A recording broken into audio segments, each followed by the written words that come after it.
Bonjour à tous et bienvenue. Je suis ravie de vous retrouver. Merci de suivre Instant Vérité dans Matin Bonheur. Alors, d'Abidjan à San Pedro en passant par Bouaké, Gagnoa, Dimokro, les cours sont perturbés dans des lycées et collèges à l'approche des congés. La raison, des groupes d'élèves réclament des congés de Noël anticipés. Alors, bilan des manifestations, 3 morts. Plusieurs blessés, des salles de classe incendiées. Aussitôt, les sanctions sont tombées. 80 élèves interpellés et 56 déférés devant des parquets. Alors, mesdames et messieurs, sanctionner est-il vraiment la solution? Pourquoi les élèves manifestent-ils à l'approche des congés? Quelle influence les parents ont-ils aujourd'hui sur les élèves et que peut-on faire pour arrêter ce cycle de violence qui s'installe dans les écoles? Alors, nous espérons avoir toutes les réponses avec Eddy Brice-Ignapia. Il est consultant en chrysologie, enseignant-chercheur à l'INPHB de Yamoussoukro. Bonjour, messieurs, et merci d'être venus donc à Instant Vérité. Alors, début décembre de chaque année, l'école est secouée par endroits, par des manifestations, des violences orchestrées par des élèves qui ont décidé d'eux-mêmes de se donner des congés de façon anticipée. Alors, qu'est-ce qui fâche autant les élèves au point de refuser la date prévue des congés? Merci à tous. C'est un phénomène et il y a plusieurs causes. Vous verrez qu'en début de chaque année, avant les congés, nous parlerons peut-être de congés précipités, pas anticipés parce qu'ils n'ont pas ce droit. Il y a des manifestations qui ne sont pas d'abord prises en compte. Des problèmes de table-banc, ils manifestent d'abord pour qu'ils aient des table-bancs. Et vous verrez, lorsque vous faites la cartographie de ces congés anticipés, là où il y a des congés anticipés, c'est que ces élèves vont d'abord manifester pour avoir des table-bancs. Massification, absence de table-banc, des conditions d'études qui ne sont pas réunies. Donc, l'enfant déjà se prend en charge en termes de revendication. Là où les parents n'interviennent pas, on ne verra jamais un parent venir manifester ou bien de réclamer des table-bancs. C'est toujours les élèves qui le font. Donc, ils se mettent dans un état de revendication. Oui, M. Ignapia, c'est vrai ce que vous dites, mais peut-être qu'on n'a pas entendu parler de ces manifestations en début d'année scolaire. Mais début décembre ou encore fin novembre, on se rend compte qu'il y a un mouvement d'humeur qui s'installe dans les lycées et collèges et les élèves ne sont plus vraiment prêts à écouter peut-être le personnel administratif qui leur demande de rester en classe. Alors, qu'est-ce qui se passe au niveau des élèves? Au niveau des élèves, il faut remarquer qu'ils ont plus de droits que de devoirs. Or, lorsqu'un enfant n'a pas la notion du permis et du défendu, il se croit tout permis. Donc, il faut reprendre le contrôle sur la notion du défendu, du permis chez nos enfants. C'est vrai qu'ils ont des droits, mais il faut leur enseigner que les droits vont avec des devoirs. Et ça, c'est très important pour reprendre le contrôle sur nos enfants. Alors, tout à l'heure, dans votre réponse, vous avez parlé de la question des parents. Donc, effectivement, il y a des associations de parents. On ne comprend pas pourquoi il y a un tel laxisme. Les associations de parents ne réagissent pas. Qu'est-ce qui se passe? En début de chaque année, c'est bien de payer les fournitures scolaires, de donner de l'argent à l'enfant, de l'inscrire, mais il faut aller voir dans sa salle de classe pour voir les conditions dans lesquelles ces enfants-là étudient. C'est très important. Il faut que les parents se réintéressent à l'école. Parce que ce que les enfants manifestent, ce ne sont que les effets d'un mal-être qu'ils emmagasinent sur le temps. Je demande à chaque parent d'aller voir dans ces écoles où il y a des manifestations, de voir dans les salles de classe dans lesquelles les enfants étudient. Mais disons les choses franchement. Allez-y. Disons les choses franchement. Alors, les parents doivent s'intéresser, je vais dire, aux établissements scolaires de leurs enfants, aller voir ce qui se passe dans les classes, au-delà des associations de parents d'élèves. Mais c'est un phénomène qui est récurrent, qui est cyclique. Alors, comment se fait-il que les parents ne réagissent pas? En fait, c'est cette réaction, ce manque de réaction-là qu'on veut vraiment savoir. Lorsque un parent inscrit son enfant à l'école, lui paye des cours, chaque matin lui donne un déjeuner, je ne pense pas que le parent lui dise à l'approche des congés de Noël anticipe. Donc, pour réagir, il faut d'abord savoir ce qui va se passer. Or, généralement, ce n'est pas surprise. Donc, ce que nous conseillons d'abord, c'est d'anticiper. Parce qu'on peut anticiper les congés anticipés. Oui, allez-y alors. Oui, on peut anticiper les congés anticipés. À Yamoussoukro, par exemple, ce que nous avons fait, on a créé un système, on appelait ça l'Odyssée de l'espoir. Lorsque les enfants se mettent en congé anticipé, le premier contact qu'ils ont, c'est avec les forces de l'ordre. Donc, au lieu de créer ce contact avec les forces de l'ordre au bout, il faut créer ça en amont. C'est-à-dire qu'en début de chaque année, prendre un élément des forces de défense et de sécurité, ça peut être la police, la gendarmerie, la douane, et être ce qu'on appelle un mentor de discipline pour ces enfants. Mais dites-moi, est-ce que c'est la police? Est-ce qu'il faut une patrouille policière pour, je veux dire, décourager les enfants? Non, c'est pas Est-ce que c'est la police qui va demander aux enfants de rester en cours? Ce n'est pas une patrouille policière. On peut prendre un mercredi après-midi, prendre un gendarme, par exemple, qui viendrait parler de son parcours. Aujourd'hui, celui qui veut rentrer dans l'armée, celui qui veut être gendarme, voici, par exemple, où moi je suis passé et les difficultés que j'ai eu à avoir. Donc, du coup, il se crée un lien de mentorat. Même demain, si cet enfant veut manifester, qu'il voit même le gendarme en civil, il aura une autre réaction. Pourquoi? Parce qu'au-delà de l'affrontement, il y a un dialogue qui s'est créé. Alors, donc, on va parler de la question des parents. Est-ce que les parents n'ont-ils pas vraiment démissionné? Je ne pense pas. Vous ne pouvez pas arrêter ou anticiper un phénomène que vous ne maîtrisez pas, que vous ne connaissez pas.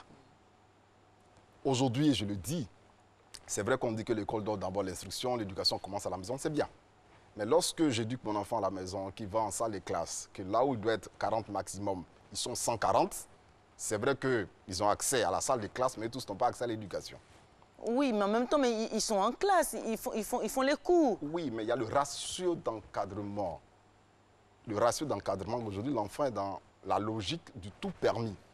Il a tous les droits, il n'a aucun devoir. Non, je sais, je le côtoie. Oui. Il faut reprendre le contrôle sur la discipline de nos enfants. Mais donc, les parents ont démissionné? Non. Il y a ce que le parent dit à la maison, et puisque l'enfant il va à l'école, c'est vrai que c'est de 8h à 16h, mais il y a ce qu'il vit. Mais il y a de façon très pratique. Hein. Allez-y. Voilà. Quand nous avons posé des questions, nous avons interrogé les Ivoiriens, ils se demandent, quand l'enfant, la date prévue pour les congés, c'est le 20 décembre, et que les parents constatent que les enfants, les élèves sont à la maison à partir du 30 novembre, Tout à fait. il y a question. C'est une bonne question. Vous voyez qu'à Dembokro, la jeune fille, malheureusement, qui a été tuée par balle, son père l'a déposée à l'école. Vous voyez? Donc, je dépose ma fille à l'école qui est tuée par balle. Donc, si je sens qu'il y a des mouvements en ville, je ne pense pas que je vais conseiller à mon enfant d'aller à l'école. Moi, parent, je ne le ferai pas. Donc, comment faire pour anticiper cette violence qui fait que les enfants reviennent à la maison? Et souvent, et vous allez voir dans les arrestations, ce n'est pas seulement des étudiants ou bien des élèves. Il y a d'autres corps de métier, des mécaniciens, des couturiers qui se mettent en tenue pour aller déloger. Donc, qu'est-ce qui fait que ces autres corps qui n'ont rien à voir avec l'école se mettent en tenue pour aller perturber? Souvent, c'est pour voler. Y a-t-il complicité? Complicité, je vais dire que le système est très rodé parce que souvent, c'est certains élèves qui ne veulent pas aller à l'école, qui appellent les gens de l'extérieur, qui se mettent en tenue kaki pour venir perturber et par effet de masse, bon, on y va. Pourquoi est-ce que l'école ne fait plus rêver les enfants? Il faut réapprendre à nos enfants à rêver pour changer le monde.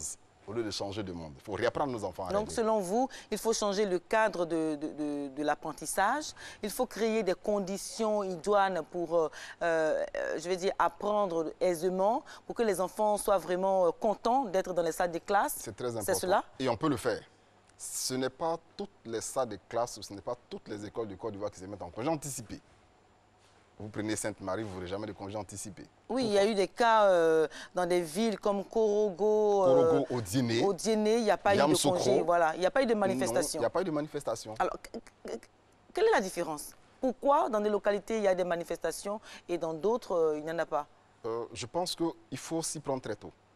Parce que si on attend à une semaine de la fin, tout est déjà préparé. Il faut s'y prendre très tôt. Et puisqu'on sait que chaque année, à la même époque, c'est des congés anticipés, il faut anticiper les congés anticipés. Et d'autres questions. Pourquoi est-ce qu'ils n'anticipent pas les congés de Pâques, les grands congés, les grandes vacances? Et c'est toujours les congés de Noël. Il faut se poser la question. Est-ce que vous avez déjà promené votre micro auprès des élèves pour leur demander pourquoi est-ce qu'ils se mettent en congé anticipé? On peut interroger tout le monde. Mais si on n'interroge pas les élèves, on ne saura pas. On a interrogé des élèves qui disent que, voilà, on ne comprend pas pourquoi, après l'arrêt des notes, oui, voilà, on continue les devoirs. Bon, ça veut dire quoi? C'est que l'arrêt des notes doit être peut-être le plus tard possible. Si je sais que j'ai un dernier devoir le 20 décembre, je vais rester. Mais professeur, ce n'est pas aux élèves de dicter la loi. Il y a un système éducatif qui est là, il y a un système qui est mis en place et cela participe aussi à l'éducation des enfants quant à la discipline scolaire et tout cela. Voilà. Ce qui est vrai, c'est ce qui marche et ce qui réussit. Si la fin des notes, c'est le 10 décembre, il ne verra pas pourquoi. Donc si, autant qu'il recherche des notes, on peut mettre la dernière note le plus tard possible. C'est un.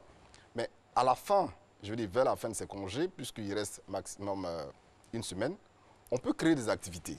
Ça peut être des conférences, des jeux ludiques pour récompenser les meilleurs des clubs d'entrepreneuriat, des clubs de paix. À la fin de l'année, avec des récompenses qu'on pourrait bien entendu valoriser. Donc on peut reprendre le contrôle. Si nous restons au niveau systémique, que c'est un système, il faut les éduquer, nous risquons de perdre le contrôle sur nos enfants. Mais il y avait ce système-là bien avant, dans les années 90, dans les années 2000 même, il y avait ce système-là. Pourquoi c'est en 2015, 2016 que les manifestations sont devenues de plus en plus violentes, de plus en plus récurrentes? On ne comprend pas pourquoi. Nous avons subi une crise. La Côte d'Ivoire a subi une crise. Et lorsque nous remontons loin dans le temps, je pense que c'était dans les années 1994 que ça a commencé. Et en 2004, à Abidjan, il y a eu un regain. C'est vrai que la Côte d'Ivoire est en train de sortir des crises, mais nos enfants sont en train de rentrer dans la crise.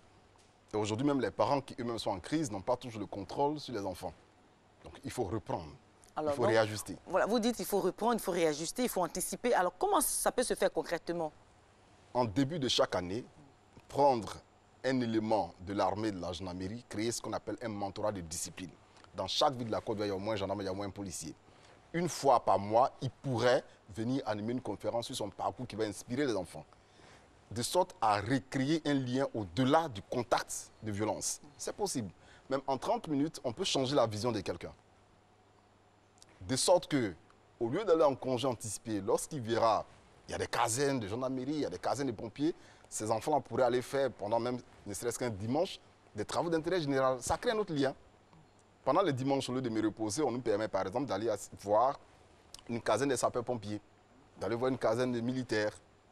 Donc, je ne vois plus ce corps-là comme une opposition. Et j'apprends aussi la discipline. Parce que la discipline elle est plus réelle. Ce n'est pas seulement sur le papier, mais c'est dans le comportement. Alors, on va évoluer dans le débat. Il y a que l'ensemble des acteurs du système éducatif qui est vraiment essoufflé par ces manifestations des élèves. Alors, il y a eu des sanctions, déferrement, radiation d'élèves. Le ministère parle même de permettre, enfin, que les parents des enfants coupables, reconnus coupables, devront se charger des frais de réparation des écoles saccagées et incendiées. Alors, l'extension de ce type, est-ce la solution? C'est une partie de la solution. Mais lorsqu'on sanctionne un individu, il faut reprendre, il faut le resocialiser. Parce que c'est vrai, on peut le mettre en prison, le déférer, etc. Mais c'est un phénomène parce que d'autres vont venir après. Comment faire en sorte que les autres ne suivent pas cet exemple-là? C'est bien de sanctionner, mais mieux vaut prévenir que guérir. Mais ces élèves-là sont pour la plupart souvent des mineurs aussi. Des mineurs, mais la plupart du temps, certains sont sur le fait des stupéfiants, de drogue. Je sais de quoi je parle. Mais dites-nous toute la vérité. La plupart des écoles aujourd'hui ont un fumoir. Qu'est-ce qui fait que nos enfants prennent de la drogue pour changer de monde au lieu de rêver pour changer le monde? Voici la vraie question que nous devons nous poser. Les sanctions, on peut en prendre autant qu'on veut, mais ça ne va pas régler le problème. Mais est-ce que ça ne va pas créer cette sanction-là, surtout la question des parents, des enfants reconnus coupables qui doivent se charger des frais de réparation et tout cela, des parents qui sont, je vais dire, chargés de prendre en compte les enfants blessés et tout cela, est-ce que ça ne va pas créer un autre système de frustration, d'indignation des parents? Est-ce que cette sanction-là peut porter? D'abord, ça permettra à chacun de se responsabiliser. Parce que si je dis à mon enfant, je n'ai pas les moyens, et quand tu casses quelque chose, c'est moi qui vais payer, ta scolarité risque d'en partir, ça peut être un effet de dissuasion. Mais je ne pense pas que ça puisse perdurer dans le long terme. Déjà, à chaud, c'est une réalité, ça peut marcher, comme ça peut ne pas marcher. Voilà. Alors, dans votre réponse, à l'instant, vous avez dit que les cours étaient perturbés parce qu'il y aurait de grandes personnes, des personnes qui s'habillent en élèves et puis bon, qui vont dans les classes là les perturber. Alors, Quel est votre commentaire, justement, quand la ministre de l'Éducation nationale crie à la manipulation politique? Manipulation politique, je ne pense pas. Pour avoir côtoyé ces enfants-là, je me mets souvent en tenue simple et je vais échanger avec eux. Ils ont des problèmes qui n'arrivent pas toujours à exprimer. Il faut les écouter. Tout n'est pas que manipulation. Mais vous avez dit qu'il y a des personnes, il y a des grandes personnes qui se mettaient... Non, ce n'est pas de la politique. Lorsque oui. vous prenez un mécanicien, un couturier qui se mettent ensemble... Mais à quelle fin? À quelle fin? Pour aller voler. Parce que lorsqu'il y a des troubles, bon, on va voler les effets des élèves qu'on va revendre au marché noir. Donc vous voyez qu'on profite de ce flou-là pour aller se faire un peu de butin. Tout n'est pas que politique, ça peut être un phénomène social. Pourquoi est-ce que le couturier attendrait peut-être à la veille des congés pour aller se coudre une tenue, aller perturber une salle de classe, voler 2 ou 3 livres pour aller les revendre? Tout n'est pas que politique, c'est un phénomène social qu'il faut voir. Alors, il faut mieux protéger l'école. Quelle est votre solution vraiment pour arrêter ce cycle, je vais dire... Réapprendre nos enfants à rêver, instaurer le mentorat de discipline, c'est très important parce qu'il faut que nos enfants réapprennent la discipline. Il faut qu'ils réapprennent la notion du permis et du fendu. Tout n'est pas que des droits, mais ils ont le devoir, il faut le leur rappeler. Les mettre dans des travaux d'intérêt général pour reprendre le contrôle sur eux et surtout améliorer un peu le cadre de vie de nos enfants. Il y a des écoles à Niamey.